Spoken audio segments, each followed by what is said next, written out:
दोस्तों नमस्कार। हम आज पति पत्नी के बीच किस प्रकार रिश्ता होना चाहिए उस रिश्ते की बात हम करने वाले हैं।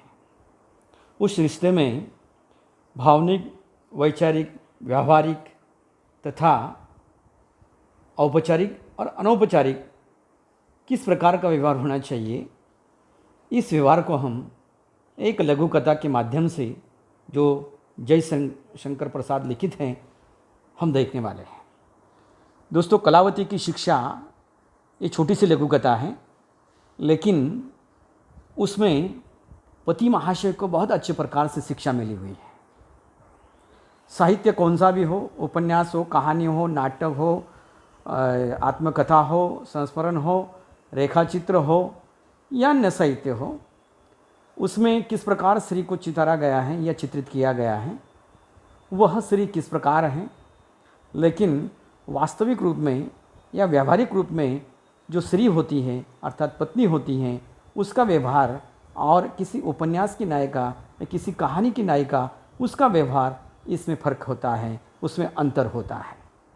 इसी अंतर को और इसी फ़र्क को दोहराने के लिए या शिक्षा देने के लिए कलावती अपने पति महाशय को किस प्रकार वो शिक्षा प्रदान करती हैं, इस कहानी का एकमात्र उद्देश्य कलावती की शिक्षा इस कहानी में मिलता है। दोस्तों, जयशंकर प्रसाद बहुमुखी प्रतिभा के कहानीकार हैं।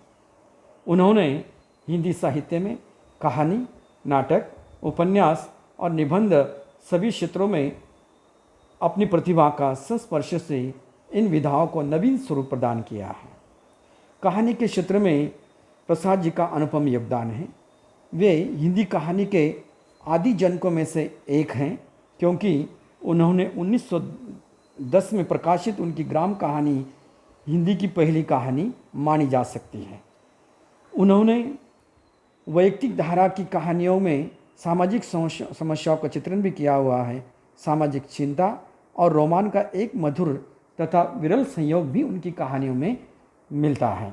इतना ही नहीं तो हिंदी नाट्य साहित्य को दो प्रसाद जी का अप्रतिम योगदान है।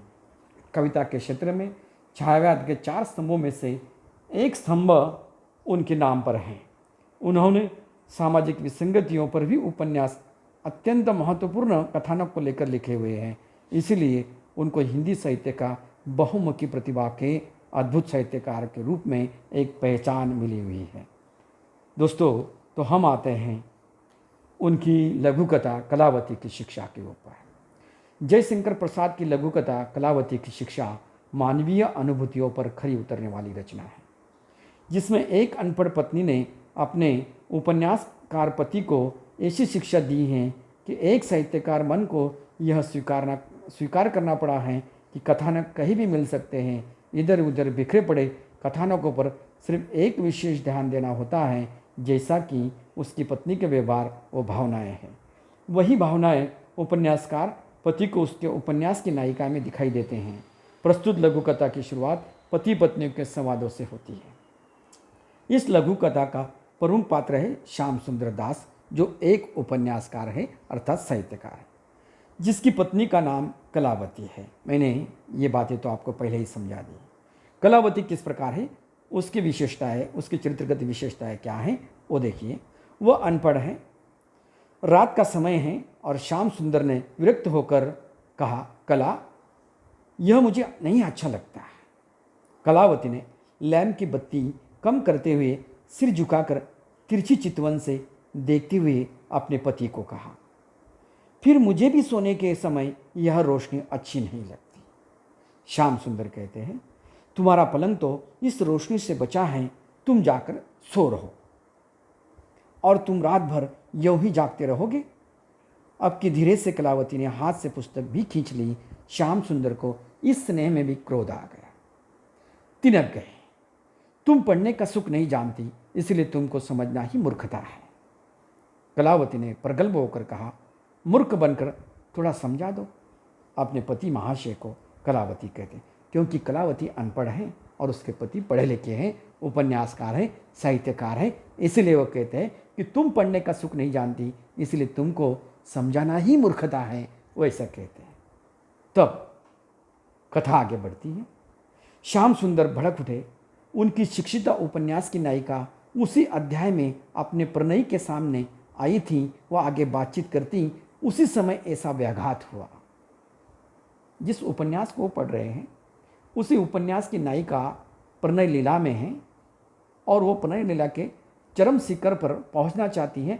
उसी वक्त कलावती के माध्यम से व्याघात होता है और वे कहते, श्रीनाम माध्यम प्रणय वचनम। कालिदास ने भी इसे नहीं छोड़ा था। कैसा अमूल्य पदार्थ है। अशिक्षित कलावती ने वही रस भंग कर दिया और वो बिगड़ कर बोले, वही तुम इस जन्म में नहीं समझ सकती। अरे, एकाध साहित्य की नायिका और एकाध उपन्यास को पढ़ना तुम इस जन्म में नहीं समझ सकती। अनपढ़ अशिक्षित अपनी पत्नी को वह व्यंग से विचार व्यक्त करते हैं।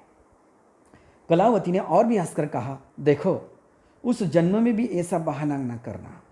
श्याम सुंदर उसकी ओर ध्यान नहीं देता और पुष्पधार में धरे हुए नरगिस के गुच्छ ने अपने एकटक देखती हुई आंखों से चुपचाप यह दृश्य देखा और वह कालिदास के तात्पर्य को बिगाड़ते हुए श्याम सुंदर की धृष्टता न सहन कर सका और शेष सिर हिलाकर कहने लगता।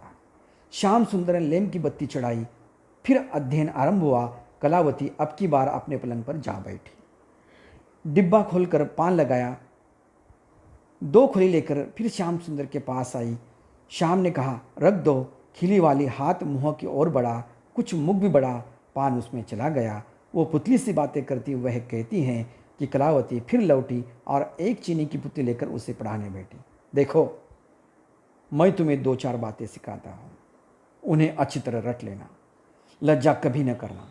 यह पुरुषों की चालाकी है जो उन्होंने इसे स्त्रियों के हिस्से कर दिया है। ये दूसरे शब्दों में एक प्रकार का भ्रम है। इसलिए तुम भी ऐसा रूप धारण करना कि पुरुष जो बाहर से अनुकंपा करते हुए तुमसे भीतर भीतर घृणा करते हैं, वह भी तुमसे भयभीत रहे, तुम्हारे पास आने का साहस न करे और कृतज्ञ होकर दासत्व है। चतुरों ने अपना कार्य साधन करने का आश्रय इसे बनाया है, इसलिए इसकी ऐसी प्रशंसा की है कि लोग इसकी और आकर्षित हो जाते हैं। किंतु है यह दासत्व, यह शरीर का नहीं किंतु अंतरात्मा का दासत्व है। इस कारण कभी कभी लोग बुरी बातों का भी समर्थन करते हैं। प्रगल्भता जो आजकल बड़ी बाढ़ पर है, बड़ी अच्छी वस्तु है। उसके बल से मूर्ख भी पंडित समझे जाते हैं। उसका अच्छा अभ्यास करना जिससे तुमको कोई मूर्ख न कह सके, कहने का साहस न हो। पुतली, तुमने रूप का परिवर्तन भी छोड़ दिया है। यह और भी बुरा है। सोने की कोर की साड़ी तुम्हारे मस्तक को अभी भी ढके हैं। तनिक इसे खिसका दो, बालों को लहरा दो, लोग लगे पैर चूमने। प्यारी पुतली, समझी न? श्याम सुंदर के उपन्यास की नायिका भी अपने नायक के गले लग गई थी। प्रसन्नता से उसका मुखमंडल चमकने लगा। वह अपना आनंद छिपाने से नहीं सकता था। पुतली की शिक्षा उसने सुनी कि नहीं हम नहीं कह सकते, किंतु वह हंसने लगी। कलावती को क्या सूझा? लो, वह तो सचमुच उसके गले लगी हुई थी। अध्याय समाप्त हुआ। पुतली को अपना पाठ याद आ रहा है कि नहीं, लैम्प के धीमे प्रकाश में कुछ समझ न पड़ा। इस प्रकार लघु कथा मानवीय अनुभूतियों पर खरी उतरने वाली रचना है। दोस्तों, ये लघु कथा यहाँ पर समाप्त हो जाती है, लेकिन पति पत्नी के बीच का व्यवहार, उसकी भावनिक विवशता, उसकी वैचारिकता किस प्रकार हमारे सामने शिक्षा पर ठहरती हैं, यह कलावती लघु कथा में अच्छी प्रकार से जयशंकर प्रसाद जी हमारे सामने रखते हैं। धन्यवाद दोस्तों।